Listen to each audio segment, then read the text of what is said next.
Bonsoir à tous, j'espère que vous allez très bien.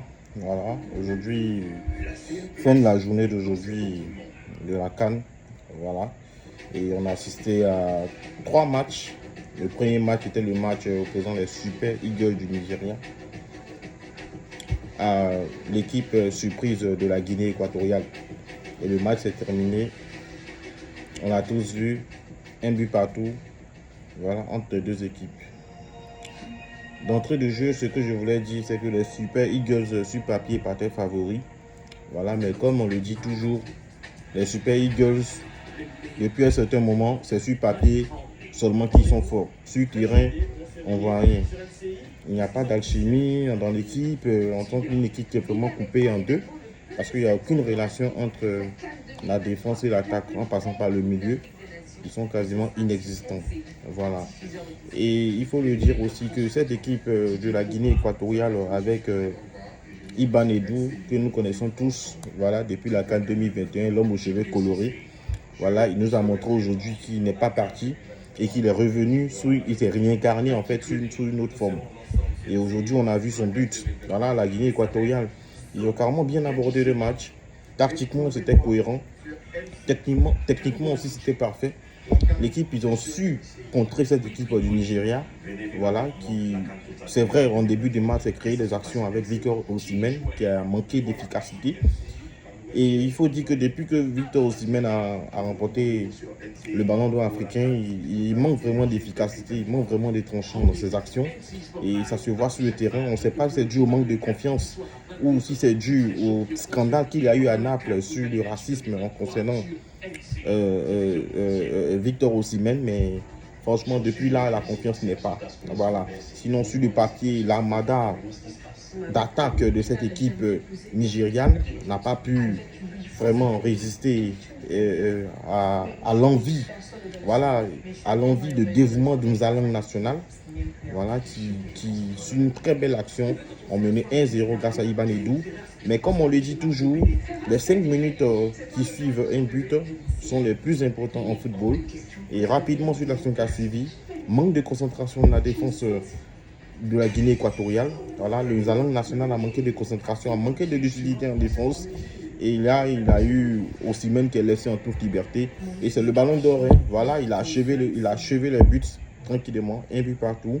Et après, le match avait commencé à se resserrer, comme le voulaient les Guinéens équatoriens. Ils ont réussi le match, ils ont pris le point. On vous l'a déjà dit, cette CAN-là, ce n'est pas une CAN facile.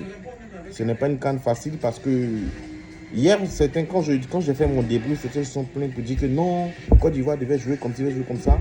Je l'ai dit hier, c'est un tournoi, ça ne se joue pas, ça se gagne. Peu importe la manière de jouer, il faut gagner les premiers matchs pour se mettre en confiance, pour bien démarrer la compétition. C'est la chose la plus importante dans une CAN. Et la Guinée équatoriale, aujourd'hui, ils ont pris un point du nul contre le Nigeria. Rien n'est perdu. Voilà, ils prennent cette équipe à soir, ils m'ont dit. Passons au deuxième match qui a opposé l'équipe de l'Égypte, voilà, favorite de la compétition, voilà, face à une équipe mozambicaine, les jeunes de la Mozambique.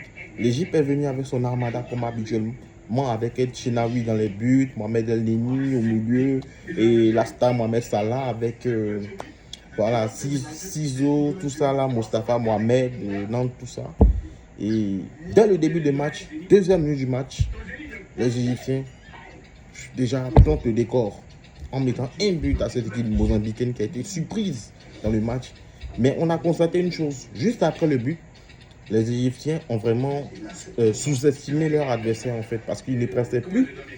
Et les Mozambicains, les guerriers du Mozambique ont commencé maintenant à prendre la mesure de leur adversaire. Techniquement, ce sont des joueurs qui sont très profilés techniquement, ils sont très bons. On a vu que le jeu avait commencé à bien se développer dans les petits espaces. L'équipe de Mozambique commençait à bien sortir le ballon et tout ça, et faire la différence dans les petits espaces. Et en première mi-temps, ils ont vraiment raté beaucoup d'occasions. Voilà, ils ont manqué le coche face à l'Égypte. Et c'est normal hein, pour une jeune équipe avoir de telles occasions face à l'Égypte. Voilà, il faut dire que l'enjeu a vraiment tué leurs ardeurs. Voilà.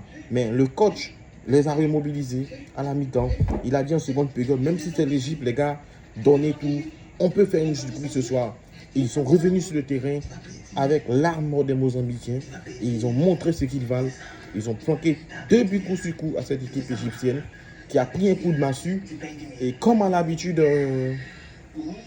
on a l'habitude de voir, les Égyptiens ont fini par obtenir un penalty en fin de match, dans les dernières minutes du match. Et bon, c'était un penalty un peu discutable. Chacun a donné ses avis. Mais comme on le dit, c'est tout ce qui fait la beauté du football.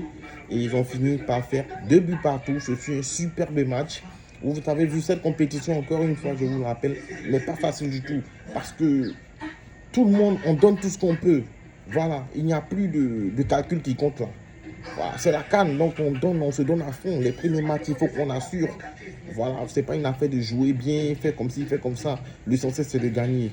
Donc, félicitations à ces 2 équipes, l'Égypte et le Mozambique, qui nous ont sorti une très belle prestation. Tactiquement, j'ai vu une équipe mozambicaine qui proposait du football, qui proposait du jeu. C'est une équipe à suivre dans cette compétition.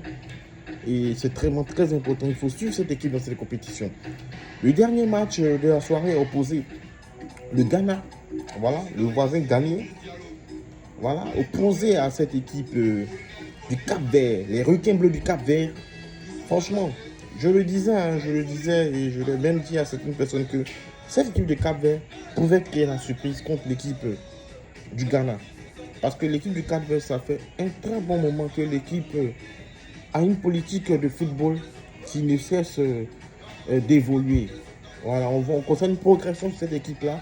Et aujourd'hui, ils ont démontré cela sur le terrain. Les Ghanéens sont venus d'entrée de jeu. C'est le star, c'est les dieux du continent, tout ça. Et ils sont tombés dans eux-mêmes leurs propres pièges parce qu'ils avaient en face des requins. Et un requin, ça ne joue pas. Un requin, tu t'amuses, il te déchiquette. Et c'est ce qu'ils ont fait aux Ghanéens.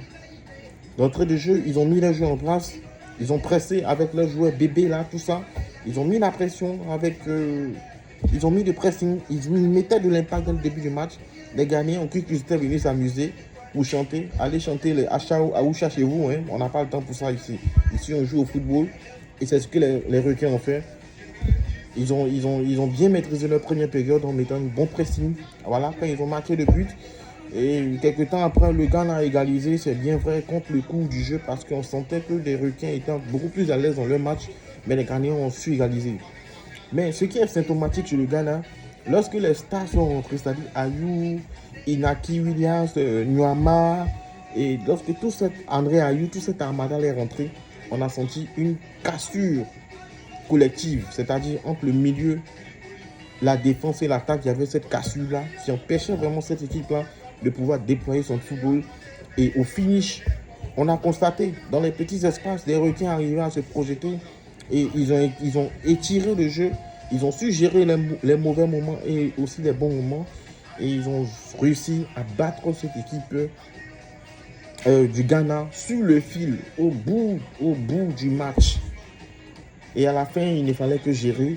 Voilà, le match a été réfléchi, pensé par cette équipe capverdienne et ils ont réussi leur coup. Ils prennent la tête de la poule. Le Cap-Vert est leader de la poule devant l'Égypte, la Mozambique et le Ghana est dernière de sa poule. Voilà, cette canne-là, ce n'est pas de l'amusement. Ce n'est pas de l'amusement. Si tu négliges ton adversaire, alors tu vas te faire sanctionner tout de suite. Voilà, tous ces joueurs-là évoluent en Europe maintenant. Donc le football est un peu modernisé sur le continent. Ça fait la beauté de cette canne-là. Voilà. C'est une canne émergente, bien sûr, parce qu'on voit beaucoup d'équipes qui réémergent. Et franchement, on espère encore voir bien plus encore. Voilà, sur ce, vous-même, vous voyez, le décor n'est pas le même. Hein. Voilà, je suis en déplacement. Mais quand même, félicitations aux différentes équipes qui ont joué aujourd'hui parce qu'on a aimé le football. Vive le football, vive la CAN 2023 en Côte d'Ivoire, vive la Côte d'Ivoire. Je vous aime tous. Rendez-vous pour les prochains débriefs encore, pour les autres matchs, pour les matchs de demain. On espère voir de beaux matchs. Sur ce, je vous remercie. Bisous.